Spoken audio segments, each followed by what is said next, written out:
গতকালকে আমরা আপনার ঢাকায় যে আমাদের যে মিশনগুলো আছে, দূতাবাস এবং আন্তর্জাতিক সংস্থাগুলো যেটা আছে, তাদের কাছে আমরা আমাদের নির্বাচনী ব্যবস্থা এবং বর্তমান অবস্থা 12 তারিখের নির্বাচন সম্পর্কে একটা ব্রিফিং করেছি।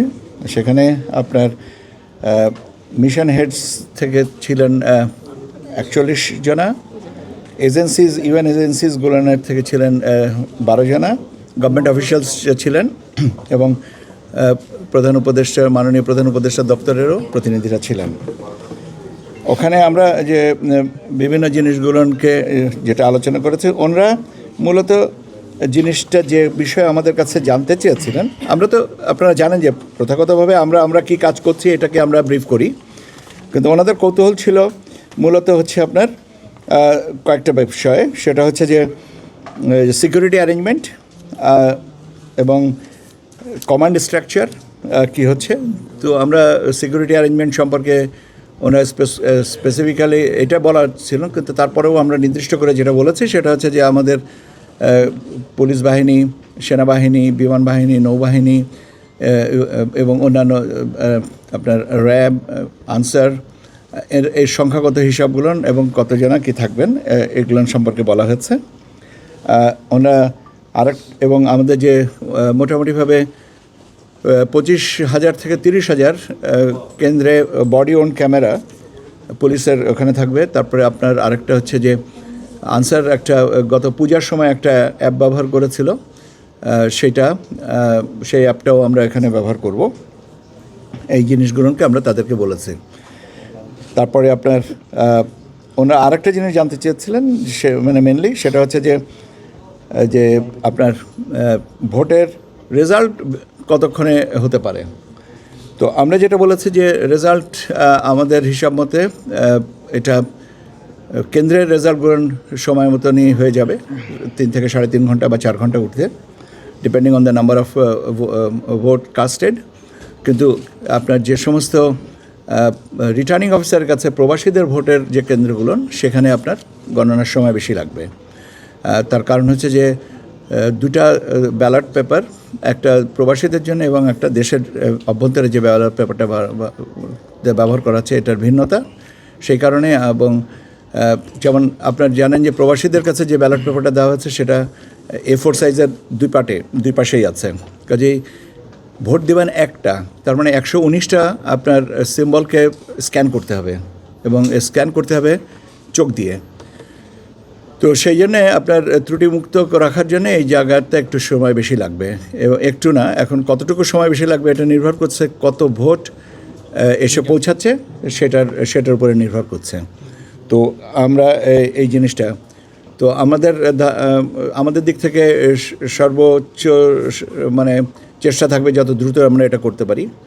এবং গণভোট এবং জাতীয় সংসদ নির্বাচন এর ভোট গণনা কনকারেন্টলি হবে, পাশাপাশি হবে, যাতে একটা ভোট হয়ে গেল আমি জিতে গেলাম বা হেরে গেলাম এই নিয়ে আর বা ইত্যাদি এই জিনিসগুলো যেন না হয়।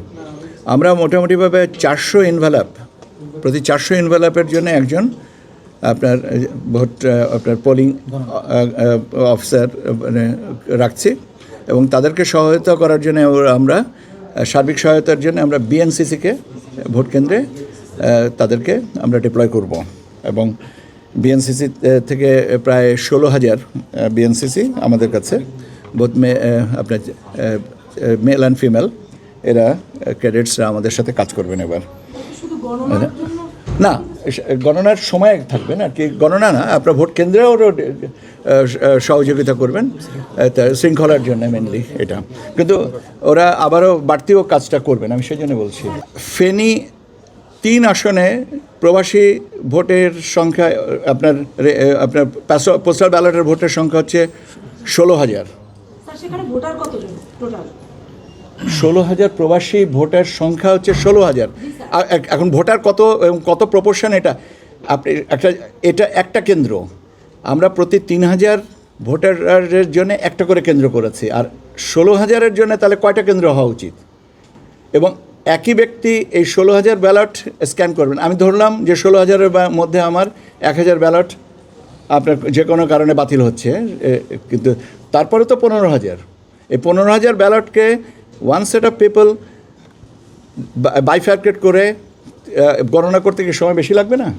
অবশ্যই সময় বেশি লাগবে। ওখানে তো 4 লাখ ভোটারও থাকতে পারে, বাকি 4 লাখের জন্য ভাই 4 লাখ তো হচ্ছে আপনার 100টা কেন্দ্রে, আর এখানে একটা কেন্দ্রে প্রতি 3,000 ভোটারের জন্য আমরা একটা কেন্দ্র করেছি। 4 লাখ যদি ভোটার হয়ে থাকে তাহলে 3,000 গড়ে 3,3500 জন্যে এতগুলো কেন্দ্র, ধরেন 120টা কেন্দ্র, তাহলে 120টা কেন্দ্রের যে পৃথকভাবে যে রেজাল্টটা হবে আর 16,000-এর জন্য পৃথকভাবে রেজাল্টটা করতে তো সময়ের বেশি লাগবে। সেক্ষেত্রে 2-3টা কেন্দ্র আপনারা বাড়ায় গোনার না, 2-3টা কেন্দ্র করার নয়, 2-3টা কেন্দ্র বাড়ানোর সময় সুযোগ নাই। তার কারণ হচ্ছে যে একটা রিটার্নিং অফিসারের কাছে একটাই কেন্দ্র, অ্যাবসলিউটলি।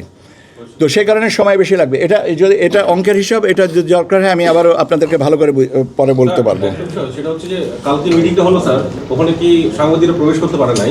ওটা গোপন মিটিং ছিল কিনা, ওটা গোপন মিটিং ছিল কিনা এর আগে আমরা দেখেছি কখনো এরকম ঘটে নাই, এই প্রথম এই ঘটনা ঘটলো। দ্বিতীয়ত হচ্ছে স্যার বিভিন্ন জায়গায় আচরণবিধি লঙ্ঘন হচ্ছে। আমি একটু করে আসি আপনার কাছে। আপনি গতকালকার মিটিংয়ের কথা বলছেন, এটা গোপন মিটিং হওয়ার তো কোনো যুক্তিসঙ্গত কারণ দেখি না, এবং আমার জানা মতে তো এটা গোপন ছিল না। আমার জানা মতে এটা গোপন ছিল না। এখন আমার সংবাদকর্মী ভাই বোনেরাদের কেন ওখানে যাওয়ার সুযোগ পান নাই এটা আমার জানা নেই, তবে দায়টা আমি নিতে পারি।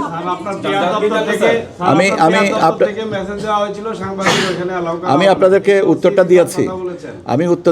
দিয়েছি যে আপনাদেরকে না যাওয়ার কারণে যদি দায় থেকে থাকে সেটা আমি নিচ্ছি। আমি তো বললামই যে আমি নিচ্ছি, কিন্তু আমি জানি না জিনিসটা, সেটাও বলেছি। এটা এখন ব্যাপার হচ্ছে যে আমরা তো আর গতকালকে ফিরে যেতে পারবো না। আপনি যেটা স্যার যে আপনি জানেন না, তাহলে এটা কে ঠিক করে? ভাই শোনেন, জানেন না জানাটা তো ত্রুটি হতে পারে, অপরাধ না। তার কারণ হচ্ছে যে সব কিছু যে সবসময় আমার জানতেই হবে তার কোনো বাধ্যবাধকতা নাই। আমি তো বলছি যে আমার জানা নেই, কিন্তু আমি দায়টা তো নিচ্ছি আপনার, যে আপনাদের না যাওয়ার কারণে যে তত্ত্বগত বা অবস্থানগত যে বিষয়টা আছে এটা মিসইনফর্ম, আমার কাছে হয়তো সেভাবে আমি বুঝতে পারি নাই, তো আমারই অযোগ্যতার ব্যাপারটা আছে। এটা কাজে ওই জিনিসটা কমান্ড স্ট্রাকচারটা হচ্ছে যে এটা ব্রিগেডিয়ার ফজল সাহেব আমাদের মাননীয় কমিশনার বলেছিলেন যে যার বাহিনীর কাছে তার কমান্ড স্ট্রাকচারটা থাকবে, কিন্তু সামগ্রিকভাবে কোঅর্ডিনেশনটা আসবে, কোঅর্ডিনেশনের মাধ্যমে এটা নির্ভর করবে। Nobody is going to over power anybody. আচ্ছা, এরপরে হচ্ছে ওনারা আরও জিনিস জানতে চেয়েছিলেন, সেটা হচ্ছে যে আমরা পার্টিসিপেশন অফ ওমেন ক্যান্ডিডেট। তো এবার বোধহয় আমার জানা মতে 79 জন মহিলা প্রার্থী আছেন। 79 না 76, তো 77 হতে পারে, মানে এটা আমার কাছে যেটা এখন বলছে। গতকাল পর্যন্ত হয়তো মাননীয় আদালতের নির্দেশে হয়তো কেউ প্রার্থিতা ফেরত পেতে পারেন। গতকালকে একটা অ্যাপিল ছিল, অ্যাপিলের মাধ্যমেও ফেরত পেতে পারেন। তো 77টা হোক, যেটাই হোক না কেন, তো এই জিনিসটা এখন প্রার্থী হওয়ার ব্যাপারটা তো প্রার্থীর উপরে, এটা তো বিভিন্ন এলাকায় স্যার আচরণবিধি লঙ্ঘন। আচ্ছা, আমি শেষ করে নিই। আরেকটা জিনিস হচ্ছে যে আমরা ইন কান্ট্রি পোস্টাল ভোটের ব্যালট পেপার আজকে থেকে ডিস্ট্রিবিউশন শুরু হয়েছে, যে বিভিন্ন জায়গায়, যে দেশের ভিতরে যারা 3টা ক্যাটাগরির ভোটাররা যেটা পাবেন ব্যালট, সেটা হচ্ছে যে একটা সরকারি চাকরিজীবী, একটা যারা আপনার ভোট ব্যবস্থার সাথে জড়িত আছেন তারা, আর যারা আইনি হেফাজতে আছেন, এদের ব্যালট আজকে থেকে ডিস্ট্রিবিউশন শুরু হয়েছে। আমরা বিকালে আমরা বাংলাদেশ ফাইন্যান্সিয়াল ইন্টেলিজেন্স ইউনিটের সাথে একটা মিটিং করেছি, যেখানে আবার মোবাইল ফাইন্যান্সিংয়ের বিষয়ে আপনাদের আলোচনা করা হয়েছে, এবং কিছু রেস্ট্রিকশন ওনারা প্রপোজ করবেন এই জিনিসটা, এবং এটা দে আর হ্যান্ডলিং ইট। ওনারা আমাদের সাথে পরবর্তীতে হয়তো যোগাযোগ করে নেবেন। একটা বিষয় একটু প্রশ্ন করা হয় শুধু এখানে বিভিন্ন জায়গা থেকে, যে একজন প্রবাসী তিনি যদি দেশে এসে ওনার ব্যালটটা পোস্ট করেন, সেটা গণনায় হবে কি না? উত্তর হচ্ছে না। তার কারণ হচ্ছে যে প্রবাসী জিও লোকেশন ট্র্যাক করার পরেই তার ব্যালটটা আসতে হবে, এবং আমাদের মেল প্রসেসিং সেন্টার একটা হচ্ছে যে আপনার এয়ারপোর্টে এবং তেজগাঁয়ে, এর মাধ্যমে ফিল্টার্ড হয়ে আসতে হবে।